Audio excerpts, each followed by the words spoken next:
Hmm. So, as everybody knows, there's been a shooting, the Jacksonville landing yesterday.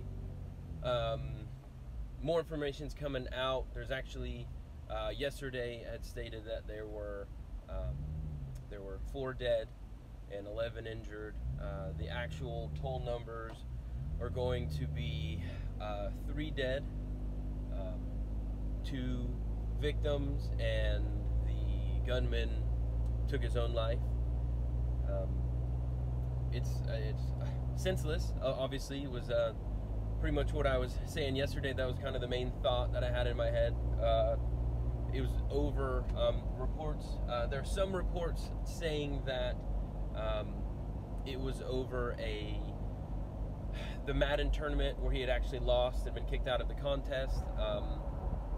The winner of that contest would be going to Las Vegas for kind of like a final round, and apparently he was kicked out. Now there aren't a lot of sources that are saying that there's proof for that, but they have a pretty decent understanding that that's what it was. I'm not going to say the shooter's name. I don't think that somebody like this. I don't believe in spreading that person's name. We don't want to look up to them. I don't think that we should print their name. I don't think that we should. I honestly don't think that we should, because we're not going to praise somebody who is going to be foolish. And I mean, this is one of the other concepts that I find so interesting, is that people, when they just think in the moment, they just think in that one moment that they're gonna let their aggression out or however, and they're gonna take other people's lives and then take their own lives. Like, how greedy is it that your family is now going to be known? His parents are not going to be known as the kid that shot up a video game thing, because a video game contest, because he can't handle taking an L. He can't handle a loss. That's just one of the points. I mean, his family is now, like, his last name is now going around, and people know that, oh, your kid is the one who murdered, multiple people for no reason, for no real reason. I mean, just took lives aimlessly, and then, injured multiple other people. It's greedy, is what that is. The second thing is,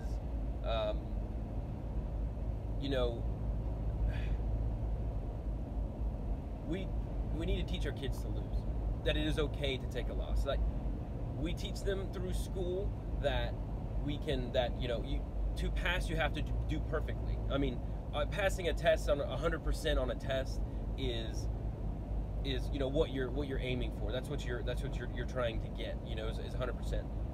But they don't understand that in real life it takes multiple failures to do things right, to figure it out the right way. I mean, we can go over and over and over with Thomas Edison, and he failed 10,000 times or 9,999 times before he invented the light bulb.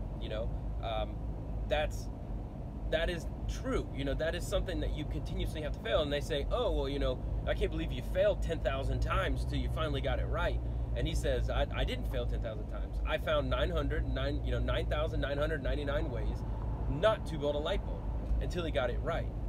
It reminds me of a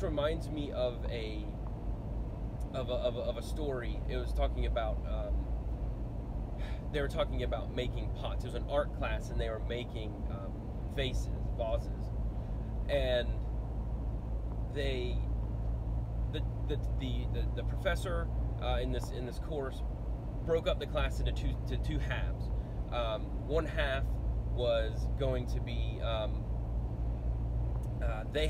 they were judged by making one vase. They were making one vase, and that's all they could do. Their final score was off of one vase, and how they had to make the perfect vase. The other side of the class had to make as many vases as possible. They had to make as many vases as possible, and they were weighed. it was graded by weight. So you had to make so many, you'd use so much clay, and over and over and over, they had to make a ton of them. So the end of the story comes when the people who made one vase, it was nowhere the quality, or the nowhere as artistic as the final vase that the side of the class that made, that was judged by weight. It was nowhere near the quality of their vase, that their last vase that they did, because they had made so many vases. They had gone through so many trials to finally get to a point where they were good at it. It really. Oh, hello there. What's up? It took them a while to go through all of these vases to make, at the end, their perfect one. They didn't. Hey Anna, what's up? How are you? Sorry, I'm driving. I'm trying not to watch the screen. And the crazy thing is, the crazy thing out here is, those were all failures. Think of it that way. They were all failures until they got to the last one. The people who only made one, they had no chance to make mistakes. It was amazing how it's amazing how that works. And nowadays we have to teach these kids that it is okay to fail. Yes, we want them to strive and get better. I mean, you can think any athlete, they all practice. They go to practice, 2-a-days, especially for professionals. They practice to get better. Those they're practicing, they miss catches, they do all this stuff, and they do that so they can continuously get better. And we have to teach our kids, we have to change the way that we're raising these kids nowadays. Like, we're protecting them from failing, we're trying to protect them, and it doesn't work. What we seriously need to do, I don't have kids, but I have been a kid. So technically, if you're someone that's saying, oh, you don't have kids, so you don't know what it's like, I'm speaking from authority, to the point of, I was a child. I have been raised. I have two amazing parents, and I get what it is. I've had tons of friends.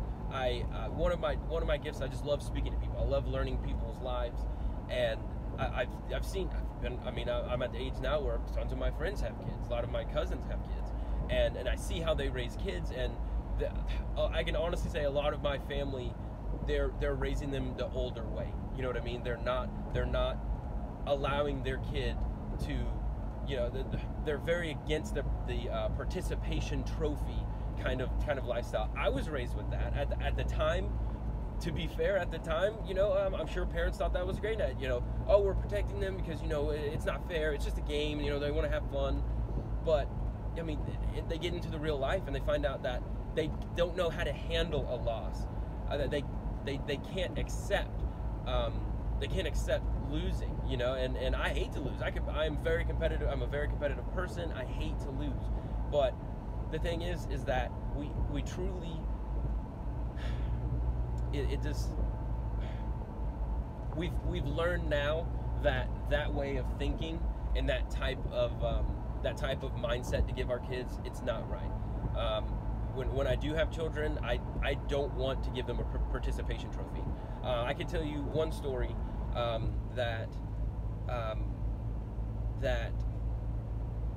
so I played baseball when I was a kid. And I got participation trophies. I didn't get it at the time as a participation. I just thought trophies were cool, But I couldn't tell you where I couldn't tell you where one of those trophies are. But I can tell you where the game-winning ball that I got, that the coach signed and every all the teammates signed. It's red and white. It's in a case. I can tell you where that one is. I actually got 2. That's the only one that meant something to me because I knew where it came from.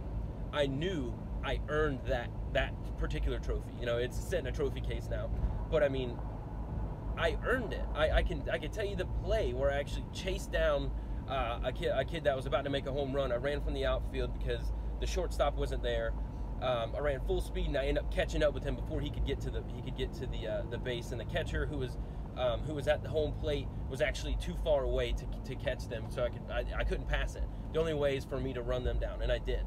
And for me, honestly, that's the only one I know where that is, because it meant something to me, because I earned it. When we win, if we stop allowing these kids to do the participation trophy concept, the wins will mean something. If you get a trophy for everything that you do, win or lose, when you win, it means nothing, because you get the same result when you lose. It doesn't make sense. And if that is the case with this shooting, and it was from, you know, this kid not being able to handle this, and he takes 2 people's lives, injure multiple people, and then takes his own life to ruin his family name, in essence. It is greedy. That's truly what it is. He couldn't. If that's the case and he couldn't handle it, I feel bad for his parents. I really do. As I've said before, I feel bad that they're going to be walking around with kind of like a scarlet letter, knowing that their kid was a murderer. You know, we can't. It's hard in these cases, because you can't blame anyone but the person that did it. But there has to be a point where we say, listen, how parents have raised, you know, this guy was 24. He was a grown man. We can't call him a kid. How he was raised played a factor. You know, there's no way that didn't play a factor. But we can't blame the parents. It's not. You can't blame the. In many cases, you can't blame the parents, because he's an adult. He should have been able to figure his own stuff out. And it's a shame, is what it is. I feel for the parents. I mean, in this, of the people who, for one, their kids lost their lives for, you know, probably doing nothing, you know, wrong. You know, I mean, if you put it into an atmosphere, you know, of competition, I'm sure there's trash talk and stuff like that. And if that is the case, then I'm saying we don't know right now. I've been doing tons of research on it, and we don't know right now, to be honest, what brought it on. But in this case, if that was it, there's competition, there's trash talk. It would be, oh man. What's sad is that Jacksonville, we want things to come to our city. We want things that are meaningful to come to our city. And you know, this was actually sponsored by EA Sports, and that's a big deal. Like, we were a hosting ground for something like that. Like we were being acknowledged for having the capacity to host something like that, even if it was a small tourney like that. It's like, man, that's awesome that we have the opportunity to do that. But, you know, what of it now? You know, what of it now? I mean, are they going to be hosting it anymore here? Probably not.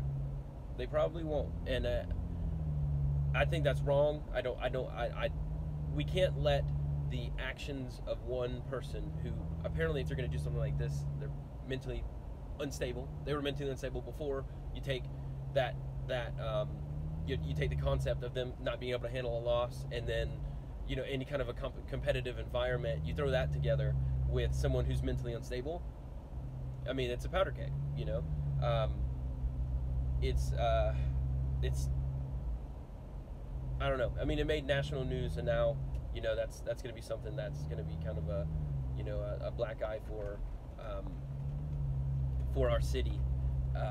That we don't want. We don't want that. Anyways, as I was saying, to kind of recap, it was we do know now that 2 people were shot and killed at the landing. The third person was the actual person who took his own life, and then there were, I think it was 9 others that were injured. Really sad stuff. I feel for their families. I see plenty of things going around. You know, Jacksonville's going to respawn, and that's true. We can respawn. We're not going to let this hold us back. We're not going to live in fear. We're going to continuously. I'll still go downtown. You know, I'll still go downtown. But I truly think that, you know, this kid was from Baltimore, by the way. He wasn't from Jacksonville. That wasn't a person. I keep calling him kid. This man who we should hold to responsibility for his actions. He's not from Jacksonville. He came here with the handgun, and he did the shooting. This was not a Jacksonville resident. So I think that's going to be it for me, guys. I really do appreciate you watching, and once again, like, guys, you got to carry. You have to protect yourself.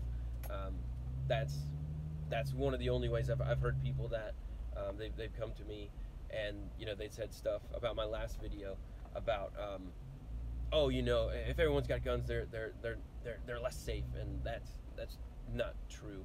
I'll actually be doing a full video. I'll be back in the studio and be doing a full video on that now, because once again, it's coming up in the news, and it's something that we need to talk about. It's very true. So thank you guys for watching, and really do appreciate it.